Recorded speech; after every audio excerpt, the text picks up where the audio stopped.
All right, so our first review of the day is going to be a video game review, and it's going to be for the video game Robocop Rogue City. Robocop Rogue City is a game that came out last year. Getting a chance to getting around to review it now. Obviously, the game is based on the famous Robocop film franchise. Robocop, you know him, good old hero of Detroit. They even got a statue of him in Detroit. If you've ever been there, I've always wanted to go to Detroit, see the statue there. Good old Robocop. There's very few film characters that have a statue of them up in their city. I know there's Rocky in Philadelphia, which I saw that Right. one. That's pretty cool. I can't really think of anyone else really at the moment. Well, it's Uh, not a movie, but I know in the author's hometown that did Attack on Titan, there's a statue of the three kids underneath like a giant dam. oh, nice. Okay, so that's pretty cool. Yeah, I wonder. Stephen King, he doesn't have a statue by now. You think all the stuff he does in Yeah, Maine? actually, that is surprising. I would think that they'd have had one by now, Yeah, it's or just at very least, like maybe Jack Nicholson coming through the door or something like that. yeah. It's Stephen King like in an alley or something like that under a little, like he's it or something like that. Maybe do something cool for good old Stephen King. But Yeah. yeah, like I said, RoboCop. And you have Peter Weller who played RoboCop in the 1987 film, coming back to voice RoboCop here, as he's done kind of many other times with the character, the legendary character.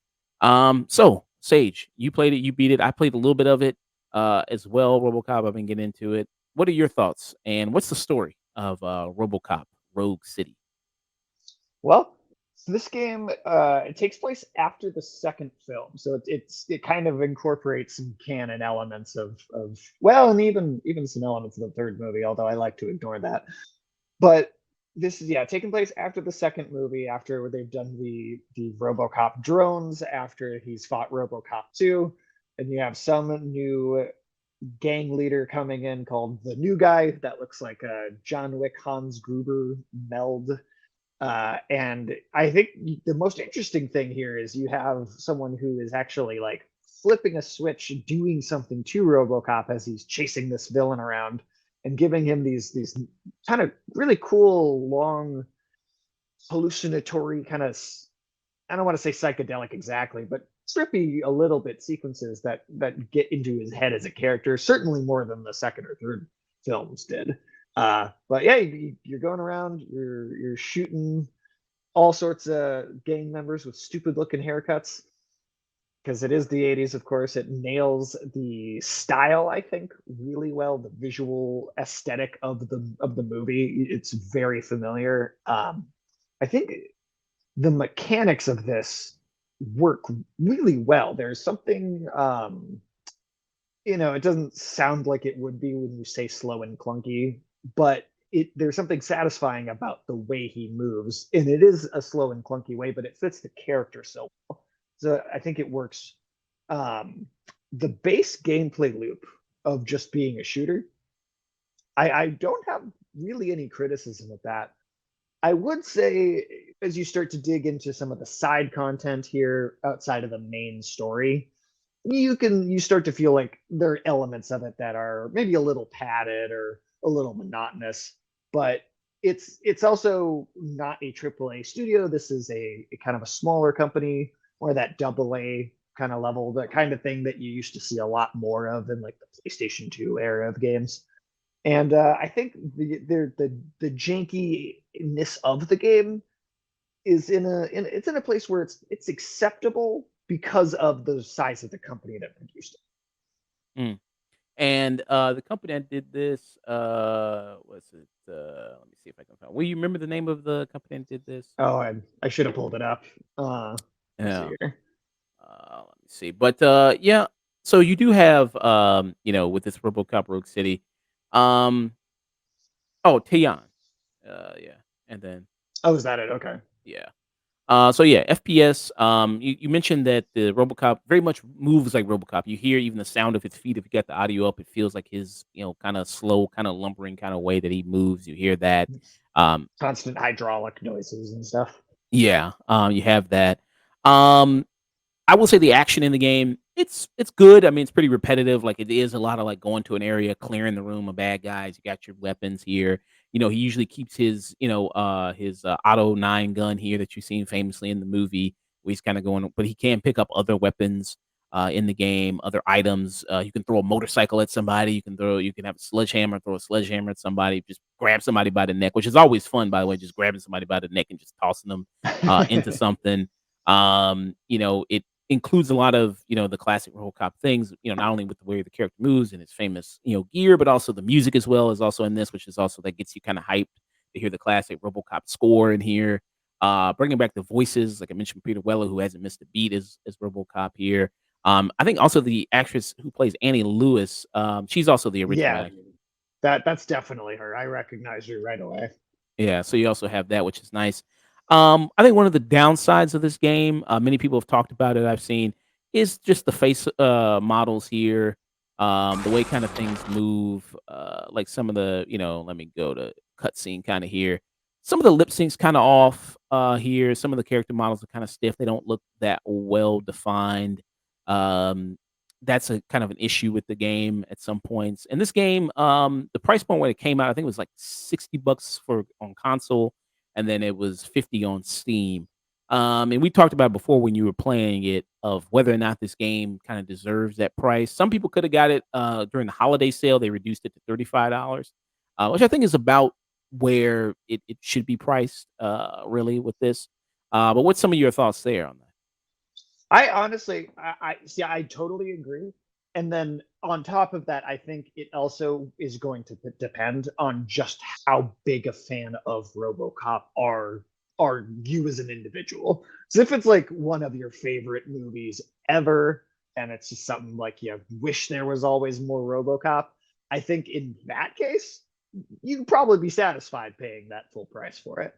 I think if you're a casual fan or you're just like a shooter fan, then totally, I think like yeah, 30, $35, something like that. Much more of a reasonable thing. Um, Personally, I actually got this for free because company I used to work for got sued, and I got a exactly $60 check in the mail from it, and I was like, oh, well, okay, let me just spend this on RoboCop. So for that, I was very satisfied with it because I didn't pay for it at all. But yeah, like I said, I think it really just depends on how big a RoboCop fan are you. Because if you're like a super fan, I think it's going to be worth it. Casual fan, maybe just a video game fan, wait till it's on sale. Mm. Yeah. And I like RoboCop. I'm a fan of RoboCop. And yeah, it was cool hearing the music again. Having kind of a new story set in the RoboCop universe was good. Like I said, this takes place between the games of two and three, which was nice. Yeah, I mean, it's kind of if like I say, if you like RoboCop, you like RoboCop stuff, maybe that will interest you more in the game. And you can also set the challenge of the game. It has the easy, normal, hard. I played this on hard. That would give a little bit more of a challenge there in the game if you give or more of a harder difficulty there. Um, you only played it on normal, right? I just played it on normal, and yeah, the first half or so was pretty much a cakewalk. But once you start getting the second half, you start to fight like some EV-209s. You start to fight some of the drones from the second movie, and the difficulty does ratchet up a little bit when you get into some of those other enemy types. One thing that I would be really interested to maybe sit and explore a little more is there's actually a decent sized upgrade tree, and I filled it out as much as I could, but it's also clearly one of those things where you can't do all of your upgrade tree in one playthrough. So I'm hoping that they put out like a new game plus, which I read they're maybe considering, because there are some interesting upgrades that have more to do with like psychology and like the dialogue tree stuff during outside of combat, hacking abilities for some of the other machinery you come across in the game. So it does seem like as the more time you spend with it, it does open up some gameplay options that's more than just the shooting. But I unfortunately, I wanted the armor and I wanted the gun upgrade, so I ended up going, with the stuff that unfortunately didn't add as much variety. Yeah. And you bring up the skill tree there. Besides, blowing people's dicks off, You can do other kind of things where you go around as RoboCop and do some detective type things, where you gather, files and things like that. Search trails to lead to different enemies. There's also Give different people parking tickets. get people parking tickets. You can do that. Be that asshole there. You park 2 inches away from a fire hydrant. Do that stuff. Um, so that's kinda cool there that you can kinda do some of that RoboCop stuff there, which was pretty nice. There are also some side missions in this game as well, variety. Altogether, I think if you do the side missions plus the, main story, I think altogether it's about 9 hours of, time there if you do a lot of that stuff. And, Taeyon, they also did another movie, property game, and that was Terminator. This is Terminator Yeah, Resistance Annihilation Line. Um, Also kind of very seems like kind of very similar first person shooter type thing. I heard good things about this game. I did too, and I also believe this one's like 6, maybe 7 hours. So it's a bit shorter even. Still am meaning to go back to this. We actually might be doing it on my channel in the near future. But yeah, I heard good things. I hope this studio continues to take properties that have been sequeled to death by Hollywood and maybe put some new life into them, because Terminator and RoboCop are both franchises where I think one movie, two movies, and then everything after was just a downhill slope. So it's nice to see something of quality come out of these IPs just at all. Yeah. Do you think this is kind of the best you can hope for right now with the RoboCop game? I mean, I think it's better than any of the RoboCop movies, except for the first one. It's the best sequel I think that we've gotten. It could have some improvements for sure. Like it's not perfect. You could do some stuff to improve upon it. Maybe a sequel, even depending on how things go. Um, but it's I think as far as the RoboCop IP goes, it's the second best thing that they've put out. I think. Mm, yeah. So what will be your rating? I think I would give this like a solid tune in, because I'm not a RoboCop super fan. I like it, but yeah, I'm not like a diehard like, oh, gotta get every RoboCop thing or see every single RoboCop thing. But I think there's a lot here that's fun. I also think it has the advantage of being a game that I don't think anybody was expecting anything out of. I mean, seeing trailers for it throughout the whole year.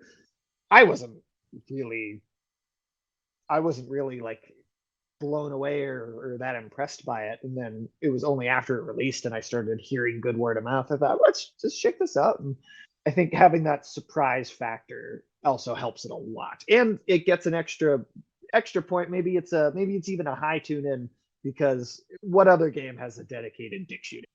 I mean that's something special. Mm, yeah. And this is, of course, the original 1987 RoboCop film right here, legendary film. Kinda makes me wanna go back and see it again. I haven't seen it in a minute. I mean, perfect film, really. Paul Verhoeven, this is when he was at his peak here doing this.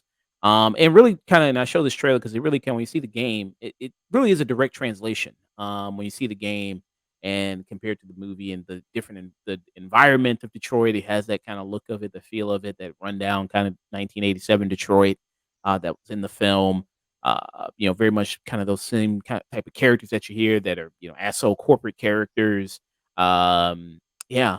So I think that was kind of nice how they, do kind of bring a lot of that love there from the movie into the game there. And I thought that was really good added addition there. Yeah, like I said, negatives, the kinda a lot of the repeated kinda same gameplay, going into an area, clearing it out, shooting the guys there, do a lot of that. You will have some of the side missions that kinda break things up a little bit. They're good, somewhat, but it always ends shootout type thing, gotta go into a building, shoot it out, that type of situation. Like I said, some of the character models feel a little off, some of the lip sync, some of how they kinda look are not too defined and too look that good. I think they paid more attention to some of the characters like Annie. I think they paid more attention to characters like Definitely. her than they did maybe some of the gang members and the thugs, who you will see repeated a lot. You will see the character models repeated a lot in That's true. different things there. And the difficulty of the game, like I said, you does kind of ratchet up towards the end of it. You'll have different enemy types, like a sniper or more of a character with more armor around them. You'll have the motorcycle people who will just drive around there and shoot at you. Different elements there.